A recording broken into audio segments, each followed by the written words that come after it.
You are listening to Radio VR in Washington, where we're about to look under America's armor at the social, economic, and political issues that help shape our culture. Today, we celebrate the first day of Passover, a day where Jews and others around the world celebrate liberty from slavery and extend the wish that others who experience suppression find their path to freedom and home. In that light, we're going to talk about the 50th anniversary of the Civil Rights Act. But before we get started, I want to start with definitions, because as a reporter and a scientist, accuracy matters to me. Accuracy and precision are also the bread and butter of my fellow, Jody Armour, who is a professor of law at USC. Hey, Jody. Hey, good to be back with you, Andrew. So, in order to think about the ideas of the Civil Rights Act, equal rights, we need to understand a little bit more about what we mean when we say the word minority. And let's be honest, forgive the pun in advance, it's not black and white. Right. For instance, yes. I'm sorry. You go on, because you're starting at such the right place that I'm anxious to start drilling down there. But go on, Andrew. I'm sorry. It's okay. For instance, according to the U.S. Census Bureau, Jews only make up 2.2% of the nation's population. But Jews aren't considered a minority in most circumstances. Conversely, women make up the majority of the population in America. There are more women than men here. Yet, we generally talk about women as a minority. On that same train, in California, Latinos are now the majority, but only when it comes to gross numbers.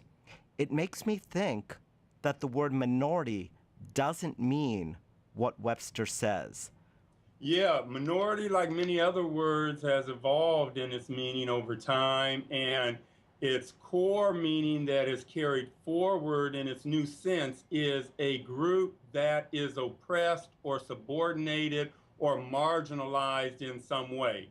Now, typically, or when the word got currency, that was a numerical minority that was more likely to be in a position of suffering oppression or marginalization. But we see clearly that you don't have to be in the minority numerically to be in a subordinate position in terms of economics, in terms of politics, life opportunities, etc. The colonial experience made that real clear, right? Going back some years now, when you had a lot of countries who had colonies all around the world, they were actually the minority in terms of their numbers. They were small numbers of colonists, but they had the power, they had the arms, they had the weapons, the money, and the countries they were occupying were the people who were subordinated, who were in some way oppressed. So yeah, minority doesn't have anything to do with numbers necessarily, Andrew. It has to do with power relations, and whether certain groups are stereotyped and marginalized. And if they're stereotyped and marginalized, then I'm going to call them a minority for purposes of this particular discussion. Now, is it really mainly about power, or is the term minority really an economic definition these days? Yeah, and I see a lot of power in economics, and this is something we've talked about before, that one of the main sources of power in modern American society, as well as the rest of the world, is economic power. So yeah, we're talking about the kind of want that can come from a lack of resources, and what that want, that deprivation, can mean in terms of power, and how free you are to live your life, make certain choices, and how other people have more freedom because they have more of that economic power. So the people who are living side by side with you right now in California who happen to be white shouldn't be rushing down to try to fill out grant forms trying to get extra minority support? Well, here's the thing I like about this discussion, Andrew, and it gets us into the Civil Rights Act of 1964 more generally. What characteristics do you have to be considered a member of the category that the Civil Rights Act is aimed at? The Civil Rights Act wasn't just aimed at blacks when we talk about it a little more in 1964, but at a variety of other groups. And that the number of groups that can claim civil rights protection has expanded over time. Americans with disabilities, et cetera, we'll talk about a little later. So, yes, it is a dynamic process. There are certainly some whites who could call themselves marginalized people, Andrew. For example, white Americans with disabilities. They actually have now legal protection, Americans with Disabilities Act that was modeled on the Civil Rights Act of 1964, by the way. So it's an expanding and dynamic kind of definitional process that we're talking about. I want to stay one more moment in the idea of definition, because when I saw this in the news, it caught me a little bit off balance. And I think what's really interesting is it talks to the power of words and the necessity of language, or how we construct our understanding through language. And let me explain. In South Africa, the South African High Court has just ruled that Chinese South Africans now are going to be classified as black. The reason this was done is so that ethnic Chinese can benefit from their country's affirmative action laws, which were passed following apartheid to try to put people on a more even playing field. What is curious to me is that it wasn't for them to say people of this origin are facing unequal opportunity, or they're facing suppression, or they're being abused in some fashion. It's that in order to help them, we have to label them as black. Yes.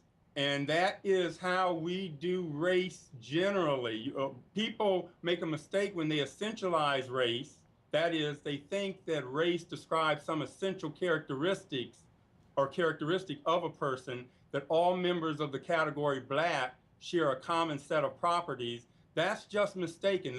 When I went to Poland to tour the major universities there with under the auspices of the U.S. Embassy, talking about negrophobia and reasonable racism, my book, I told them that one of the cultural imports from America they should be very wary of is how we Americans define race. Here's how we do it: black man, black woman, black baby; white man, white woman, black baby, or white baby rather.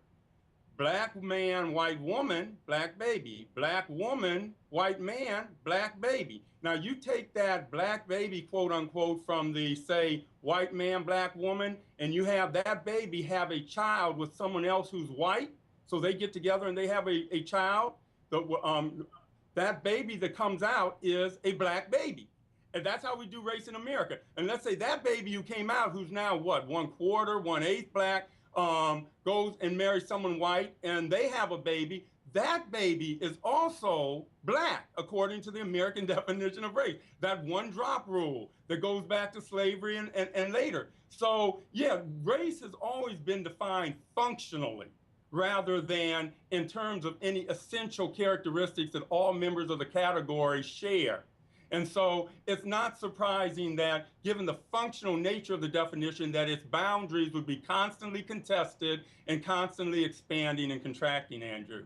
Now, only have about 2 minutes left to this segment, but it brings to mind those demographic boxes that we all fill out for the Census Department, in which you have to tick off what categories you belong to.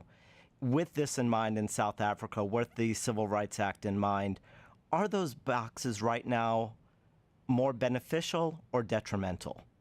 Yeah, you're going to get different debates. This has been one that's been raging for some time now. And at the end of the day, I want any ways that we're checking the box, Andrew, from my perspective, to reflect the realities I see when I walk into prisons and see prison cells bulging with young black and brown men. Especially now, I'm going to talk about, we've talked about before, a lot of work I've done on the mass incarceration of young black men, primarily poor young black men.